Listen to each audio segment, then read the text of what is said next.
আমি র্যাবের সরকার পতনের পরে যখন বাংলাদেশে পুলিশ বিভাগের বিভিন্ন র্যাঙ্কের সদস্য, পুলিশ হেডকোয়ার্টার্স, ডিএমপি, এই সদস্যরা তখন কর্মস্থলে ছিলেন না।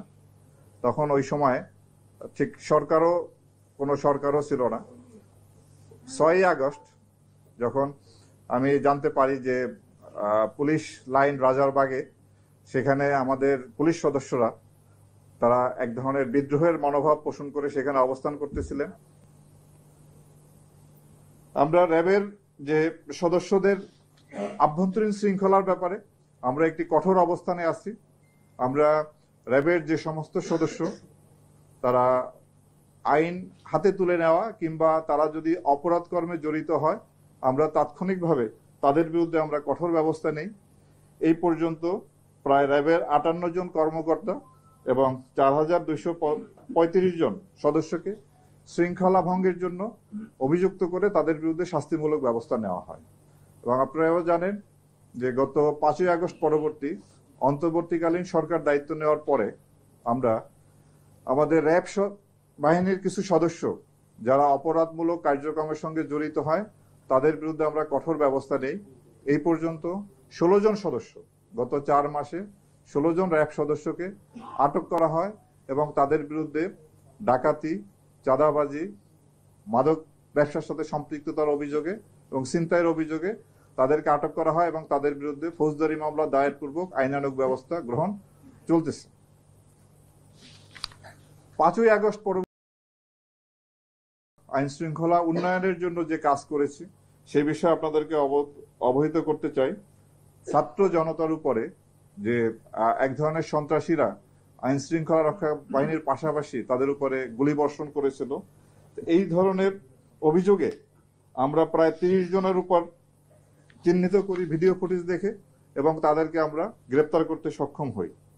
এবং ছাত্র জনতার উপরে গুলি করার জন্য যারা হুকুমদাতা বা এই সংক্রান্ত যে মামলাগুলি রুজু হয়েছে সেই মামলায় এ পর্যন্ত আমরা সর্বমোট 4 জন সাবেক মন্ত্রী, 17 জন সাবেক এমপি, 40 জন সাবেক মেয়র, উপজেলা বা ইউনিয়ন পরিষদের চেয়ারম্যান সহ 40 জন কাউন্সিলর বা মেম্বার 16 জন এবং এছাড়াও বিভিন্ন রাজনৈতিক সংগঠন যারা ওই সন্ত্রাসী কার্যকলাপে জড়িত ছিল তাদের 183 জন সহ সর্বমোট আমরা 353 জনকে গ্রেপ্তার করতে সক্ষম হই। এবং আমাদের এই অভিযান অব্যাহত আছে এবং যারা বাকি আছে মামলার যারা আসামি তাদেরকে গ্রেপ্তার পূর্বক আইনের আশ্রয় নেওয়ার জন্য আমরা পদক্ষেপ গ্রহণ করেছি।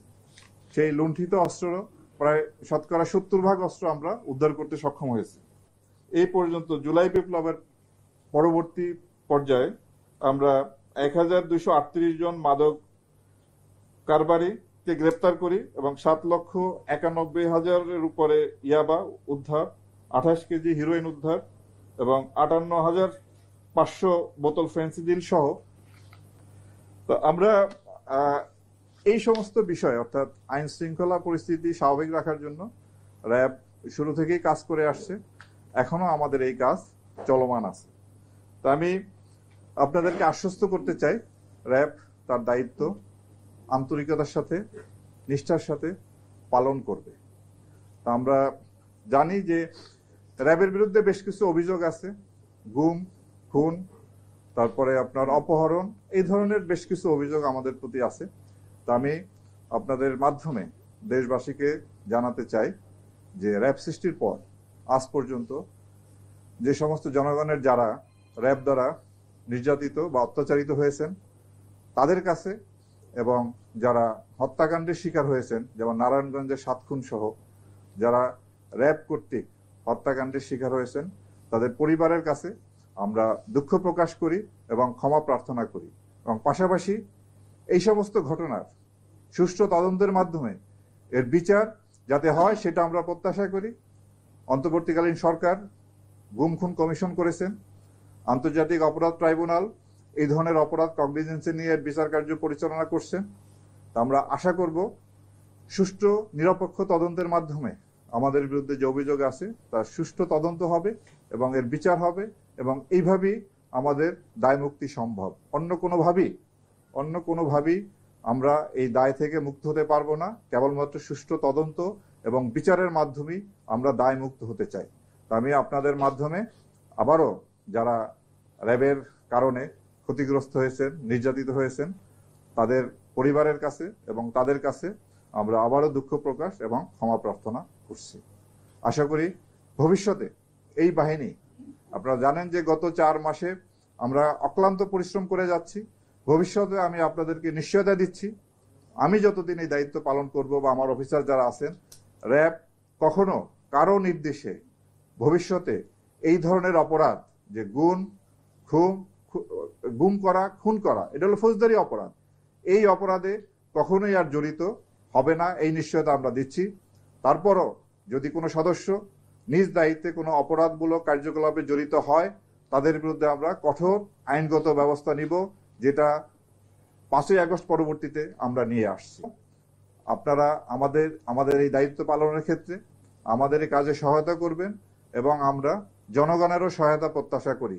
রক্ষাকারী কোনো বাহিনী তার সাফল্য অর্জন করা সম্ভব হয়। এটা দাবি উঠেছে, র্যাবের ক্ষেত্রেও দাবি উঠেছে। আমরা পোশাক পরিবর্তনের বিষয়ে আমরা চিন্তা ভাবনা করতেছি, র্যাবের জন্য যাতে একটি আইন প্রণয়ন করা যায়। র্যাবের কোনো আছে আপনার গুমের বিষয়, খুনের বিষয়, আয়নাঘর বিষয়, এটা গুম খুন কমিশন এটা তদন্ত করতেছেন। আমরা তাদেরকে সার্বিকভাবে সেই তদন্তে সহায়তা করছি এবং আমরা আশা করব এই তদন্তের ফলাফলের ভিত্তিতে একটা আইনগত ব্যবস্থা নেওয়া হবে। যে আয়নাঘরের যে বিষয়টা এসেছে সেটা আপনার এটা তো ছিল, আছে, এবং কমিশন আমাদেরকে নির্দেশ দিয়েছেন যে যা অবস্থায় আছে ওই অবস্থায় রাখার জন্য, কোথাও এখন কোন রকম যেন কোনো পরিবর্তন না করা হয়। অ্যাকর্ডিংলি আমরা ঠিক ওইভাবেই রেখেছি যা যেভাবে ছিল অতীতে। আইন শৃঙ্খলা রক্ষার ক্ষেত্রে আপনার আগস্ট পরবর্তী পরিস্থিতিতে আপনারা জানেন যে এটা রক্ষার ক্ষেত্রে আমরা যথেষ্ট সতর্ক